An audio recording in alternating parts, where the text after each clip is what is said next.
Hi, I'm Kristin Borden, and today we're on location in the Port of Los Angeles at AltaSea, a world-class research and innovation center. Let's go! AltaSea is leading the way in ocean-based research, blue technology, and education. And I'm so excited to go inside and see what this place is all about. We are getting an exclusive tour with two of its leading visionaries, Jenny Krusoe and Leonard Aube. Jenny, thank you so much for having us here today. Oh, it's such a great pleasure. I'm so glad you're here. Well, this place is amazing. I can't believe how massive it is.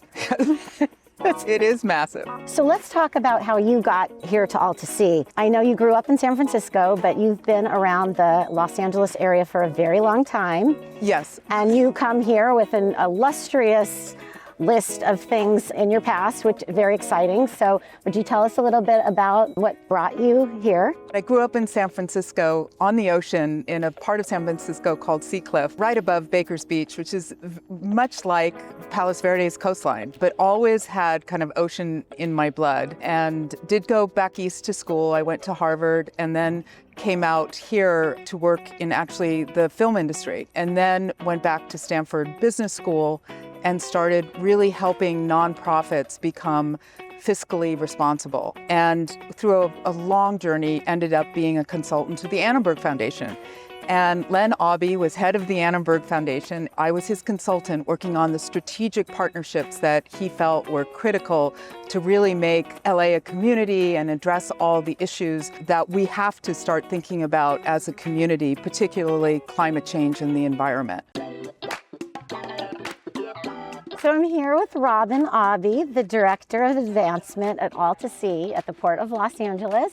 Thank you, Robin, for joining us today. So you are very connected to the Palos Verdes community. My whole life. Your whole life. I even read that you worked at Marineland. Yes, I did. Which is a favorite of everyone's in the community. Yes. What did you do at Marineland? So I was a lifeguard, and I also taught snorkeling at Baja Reef. Speaking of your late husband, he was a very important person in the start of AltaSea. He is someone that always came to the table from a completely different direction. And the kids and I got used to that. But he came home one day and just said, there is redundant property in the Port of LA, and I'm going to make it the greatest oceanographic research center in the world. And so the kids are, all right, because he'd done that a lot. He came up with ideas and went, all right, we'll do it. And we used to come to the kids, gosh, this has been a part of their life for a long time. Well, for 15 years or more.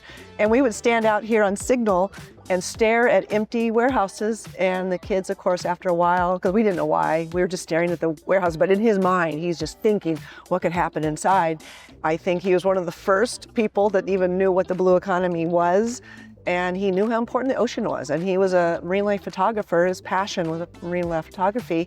So worked at the Annenberg Foundation during the week, and then we would send him out on his boat on the weekend. And he would photograph whales and dolphins right out here. People don't realize it. Right out here in the San Pedro Channel are the pods of 1,000 common dolphins and orcas at some times of the year, and breeding pairs of blue whales. And there's so much life out here. And he knew the answers were in the ocean. So this property was brought to the Annenberg Foundation by the port, because this is port land. Actually, it's state land operated by the port, 35 acres. The idea was to create the biggest innovation campus in the world to address climate change. So AltaSea is researching, developing, and scaling up technologies that can meet the climate challenge. And at the same time, we have K through 12 and workforce development programs so that we'll have the workforce to scale these technologies fast enough so we can make change. We do a gala every year, which we join artists and our science together, called Blue Hour. And this year, we're actually giving Chadwick School the award because of all their great work with us. And when is the next Blue Hour? September 27th. So AltaSea is the nonprofit umbrella. We bring in tenants and we lease space to them. But part of their sublease is they must give back to our education programs. And so that's why we work every day with all of our tenants. And we now have, I believe now 31 tenants here. So this is Ryan Harris. He's one of our tenants and he has Eco by Rye. He makes and refurbishes surfboards. And I was mentioning that surfboards are one of the worst things for the planet because they're made out of toxic resin, styrofoam. So people, including the students that come for our field trips, they all come with a bag of plastic trash. He has a shredder, he shreds them, and now his fins that go on the bottom of the surfboard are made out of trash from the ocean. Yeah, and kids love him. So these are our aquaculture tanks, and this is a feather boa seaweed. So we have 4 or 5 different species in these tanks. These were all from the collections from the Palisades. So we can take these, we can actually take the reproductive tissue and then put those baby seaweed plants into our seed bank. These are LED lights and they're mimicking basically the sun. They're a high output LED light. You can use them to grow a variety of different marine plants and corals. You can change the spectrum accordingly based on the depth of where they're collected. These plants are photosynthesizing, so it's really important that they get light to be able to continue to grow in captivity.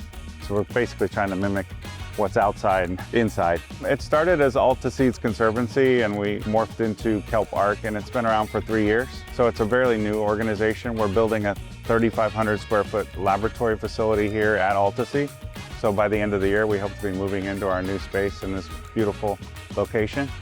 So this is kind of temporary for now, but this is more than adequate for us to get our work started. Then we're moving on to the UCLA barge, and the great thing about the UCLA technology, all of them are great, but the byproduct is green hydrogen. So green hydrogen is the cleanest, purest hydrogen. That is what you would like to run your ships and your cars on, and anything else that could run on hydrogen. And they are removing the carbon out of the ocean, decreasing the temperature of the ocean, and deacidifying the ocean. From then until now, what do you think some of the biggest changes are that you notice as far as even from people's perceptions about climate change, also how many partners you have now? Now people are begging to come here. In the beginning, we were begging others to please come be a tenant and trying to convince them that climate change is a thing.